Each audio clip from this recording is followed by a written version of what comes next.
हाँ हाँ, बच्चों को जरूर बेचेंगे. ठीक है ठीक है. എന്തേ ഒരു കല്യാണം വിളിച്ചാ അങ്ങ് മുംബൈയിൽ നിന്ന്. ഓ കല്യാണം വിളിച്ചാണോ? എന്നിട്ട് എന്താ പറഞ്ഞേ? നമുക്ക് ഒഴിവില്ല, നമ്മളെ മക്കൾ പോയി ആഘോഷിക്കട്ടെ. അതെ, ബേച്ന ഓർ ബേജ്ന ഇസ്മേ ബഹുത് ഫർഖ് ഹൈ. എന്താ പറഞ്ഞു? ബേച്ന എന്ന് പറയുന്നതും ബേജ്ന എന്ന് പറയുന്നതിലും നല്ല വ്യത്യാസമുണ്ട്. സാർ ഇപ്പൊ ബച്ചോങ്കോ ബേച്ചേങ്കേ എന്നാ പറഞ്ഞേ. എന്ന് വെച്ചാൽ കുട്ടികളെ വിൽക്കും എന്നാണ് അർത്ഥം. അയ്യേ ഛേ, ഇതാണ് പറഞ്ഞേ. വാക്കുകൾ തമ്മിൽ ചെറിയ വ്യത്യാസമേ ഉള്ളൂ, പക്ഷെ അതാ സെന്റൻസിലേക്ക് വന്നപ്പോ എത്ര വലിയ അർത്ഥവ്യത്യാസമാണ് ഉണ്ടായത്. ഇപ്പൊ സാറ് തന്നെ വിൽക്കാന്നല്ലേ പറഞ്ഞത് കുട്ടികളെ. അപ്പൊ ഇതുപോലെ നമ്മൾ വാക്ക് പഠിക്കുമ്പോൾ അതിന്റെ ശരിയായ അർത്ഥത്തോടു കൂടി തന്നെ വാക്ക് പഠിക്കുക. പിന്നെ അത് ഉച്ചരിക്കുമ്പോൾ ശരിയായ പ്രൊനൗൺസിയേഷനോട് കൂടി ഉച്ചരിക്കാം.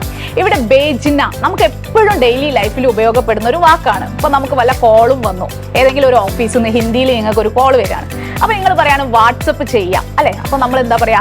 വാട്സപ്പ് മേ ബേജേങ്കെ, ഞങ്ങൾ എന്ത് ചെയ്യും? വാട്സപ്പിൽ അയക്കും എന്നാണ് അവിടെ പറയുന്നത്. ഇവിടെ ബേച്ന എന്ന് പറഞ്ഞാലോ വിൽക്കും എന്നാണ് അർത്ഥം. അപ്പൊ ഈ രണ്ട് വാക്കുകളും തമ്മിലുള്ള വ്യത്യാസം മനസ്സിലായില്ലേ? അപ്പൊ വാക്കുകൾ നമ്മൾ പ്രയോഗിക്കുമ്പോൾ അതിന്റെ ശരിയായ അർത്ഥം മനസ്സിലാക്കി മാത്രം ഉപയോഗിക്കുക.